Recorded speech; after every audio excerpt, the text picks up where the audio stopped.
Reciban un cordial saludo, tutor y compañeros. Vamos a dar respuesta a las preguntas orientadoras que se encuentran en la guía de actividades con el tema reconocer la microbiología y sus contribuciones en la agricultura. Este grupo está conformado por Ángel Yesid, Luz Ángela y quien les habla, Luisa Fernández. Somos el grupo 49, somos estudiantes de la Universidad Nacional Abierta y a Distancia UNAD, pertenecemos a la Escuela de Ciencias Agrícolas, Pecuarias y de Medio Ambiente y somos estudiantes de agronomía y pertenecemos a la zona Centro Boyacá, SEAD Tunja. ¿Qué estudia la microbiología y por qué es importante? Recordemos que es el estudio de los microorganismos, su función, abarca todo lo que es bacterias, que es un grupo muy grande de células pequeñas. Estudia la diversidad de células microbianas y, por supuesto, su evolución. Abarca ecología y de esta forma estudia el lugar donde viven. Recordemos que la microbiología tiene influencia en el mundo general, suelo, agua, animales y plantas. Como ciencia biológica, la microbiología utiliza células microbianas para investigar procesos fundamentales de la vida.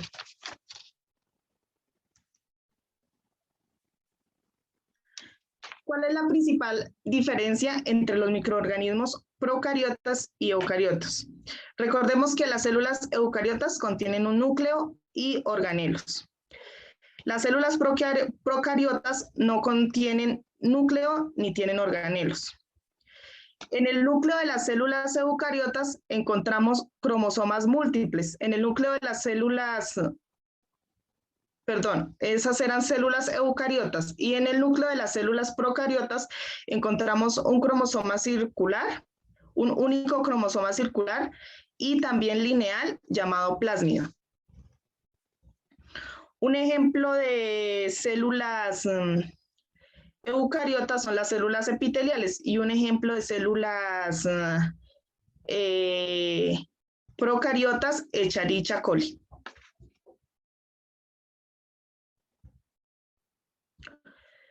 ¿Cuáles son los microorganismos que comprenden las eucariotas y cuáles son los procariotas? Los eucariotas son las plantas, los animales, los hongos, los protozoos y los protistas. Y las procariotas son las bacterias de dominio Archaea y Euskara.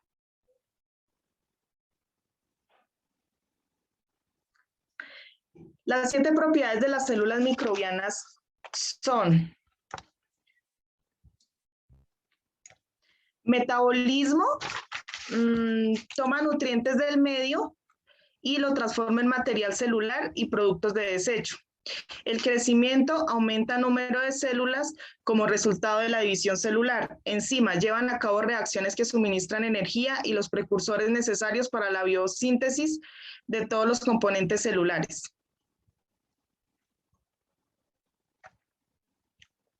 Motilidad permite a la célula alejarse de condiciones desfavorables y explorar nuevos recursos y oportunidades de crecimiento.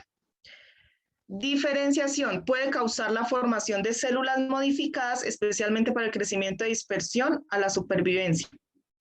Comunicación intercelular, transferir o aceptar genes de células vecinas, intercambio genético. Entonces acá esas son cada una de las propiedades que presentan las células procariotas. El metabolismo, el crecimiento, la evolución, la diferenciación, la comunicación, el intercambio genético y la motilidad. Continúa mi otro compañero. Ok, ¿qué factores controlan la abundancia y la diversidad de las poblaciones microbianas? Lo afectan la temperatura, el pH, la osmolaridad y el oxígeno. En la temperatura encontramos que los afecta cuando no se adaptan al clima, a la temperatura, por ejemplo, las ciclotolerantes, los cicrófilos, los mesófilos, termófilos, hipertermófilos. Como sabemos, ciclotolerantes son los que toleran cualquier temperatura, los cicrófilos llevan una temperatura más mediana, los mesófilos son los que se adaptan a cualquier temperatura, los termófilos a temperaturas altas y los hipertermófilos a condiciones demasiado extremas de calor. El pH según el microorganismo. Eso quiere decir que el no depende del pH del ambiente, sino del pH del microorganismo que él tenga. Por eso puede vivir más tiempo o menos tiempo dependiendo.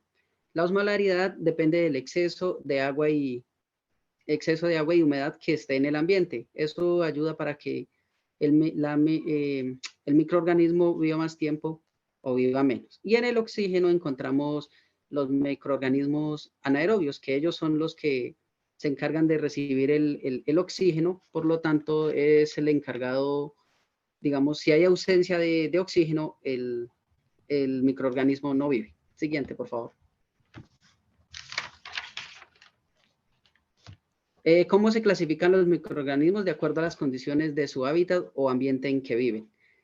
Primero que todo, los microorganismos se clasifican en bacterias, virus, hongos y parásitos. Y según el hábitat, los tenemos en la temperatura, como lo dije anteriormente, los ciclotolerantes, los ciclófilos, mesófilos, termófilos, hipertermófilos y extremófilos. Y también los encontramos clasificados, como lo decía la compañera en las diapositivas anteriores, en el agua, el suelo, el aire, las plantas, animales y en nosotros mismos, los seres humanos.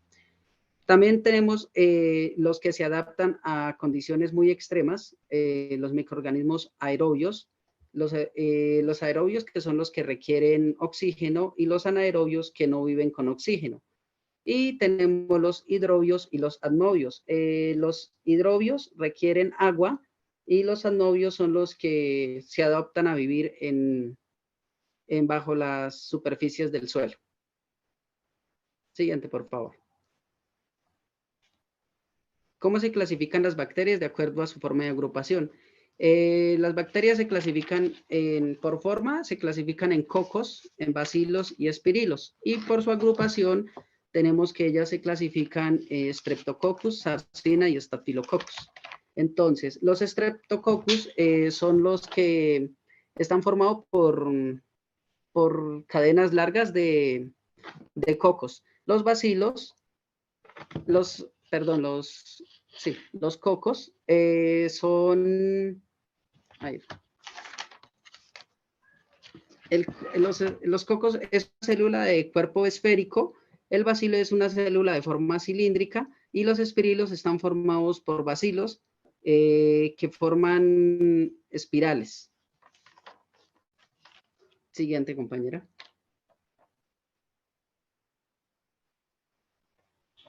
¿Dónde se encuentran los microorganismos en la Tierra o cómo se encuentran distribuidos en diferentes hábitats? Ellos se encuentran distribuidos en el suelo, en las plantas, en el agua y en los animales. Acá es muy común encontrarlos, por ejemplo, en el suelo, se adhieren a las partículas o a las raíces de las plantas. Si hablamos del agua, se encuentran como bacterias, virus, protozoos y en aguas subterráneas como bacterias y virus y protozoos en aguas profundas. En animales se encuentran en las zonas, en las cavidades bucales del animal o intestinales. Y en las plantas trabajan para el beneficio de la planta. Siguiente, compañero. Bueno, ¿cómo se beneficia la agricultura de los microorganismos? La agricultura se beneficia por el ciclo de los nutrientes que generan las bacterias. En este caso, estamos tomando como las leguminosas, que forman nódulos en las raíces, tomando el nitrógeno atmosférico y transformándolo en nitrógeno que realmente toma la planta.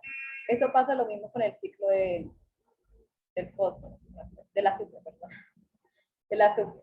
Toman el azufre, lo oxidan las bacterias y la planta pues absorbe más ese nutriente, de forma que haya un buen crecimiento también en la planta. Otro ejemplo sería en los rumiantes, en las cuales en el rumen es un ecosistema de microorganismos que, por ejemplo, la vaca toma la hierba, las bacterias lo transforman en celulosa, que son las paredes de la célula, y lo transforman en glucosa, que ya es como tal energía que utiliza el animal. Esto se le llama fermentación microbiana, en la cual produce ácidos grasos, que son literal la nutrición para el animal y los productos de desecho. ¿no? ¿Por qué es importante la bioremediación microbiana en el suelo? La bioremediación, como teoría, es como el remedio, pero de forma biológica. El remedio sería como la regulación del suelo en forma natural. En este caso se incluiría los microorganismos como hongos, algas, cianobacterias y actinomycetes. Entonces, al hacer uso de estos microorganismos, ellos lo que hacen es desintoxicar los contaminantes en el suelo o en otros ambientes como por ejemplo fuentes hídricas. Estos actúan transformando pues los contaminantes hacia una forma pues menor de riesgo, ¿no? ¿Qué estrategia de bioremediación le llama la atención y por qué? La bioaumentación y la bioestimulación fue una de las principales que tomé porque son de un rendimiento mucho más fácil a la hora de emplearlos. La primera trata de la adición de bacterias mejoradas. En este caso son bacterias que han sido tratadas mediante laboratorios en cajas de PET. Al adicionarlas al suelo, pues realmente se crea una población mayor en las bacterias y lo que hacen es degradar los contaminantes que se presentan en los suelos. Esto pasa lo mismo con la bioestimulación. En este caso se adiciona los nutrientes a las bacterias ya propias del suelo y lo que hace es un crecimiento. Bueno, seleccionar un microorganismo de la tabla número 2 y bueno, que pueda solucionar un problema asociado al suelo en su región y mencionar brevemente cómo sería la acción microbiana de este organismo. En este caso yo tomé como ejemplo el Agrobacterium sp, que este es un microorganismo que utiliza el glifosato como fuente de fósforo y energía. Lo que hace es absorber ese glifosato, ya sea del suelo o, bueno, tal vez de fuentes hídricas, y como la anterior diapositiva, lo que hace es disminuir el riesgo de un contaminante en alguna fuente. O sea, lo que es la cepa CP4 confiere tolerancia a la herbicidad del glifosato, ya que al ser una enzima involucrada en la última fase de la bioquímica, puede producirse los aminoácidos aromáticos en los cloroflastos. Esto beneficia muchísimo a la agricultura, ya que podría ser una fuente alternativa de, no, o sea, de, ¿cómo decirlo? De tolerancia a este herbicida a la hora de utilizarlo en la forma de los suelos. Bueno, aquí están las referencias bibliográficas.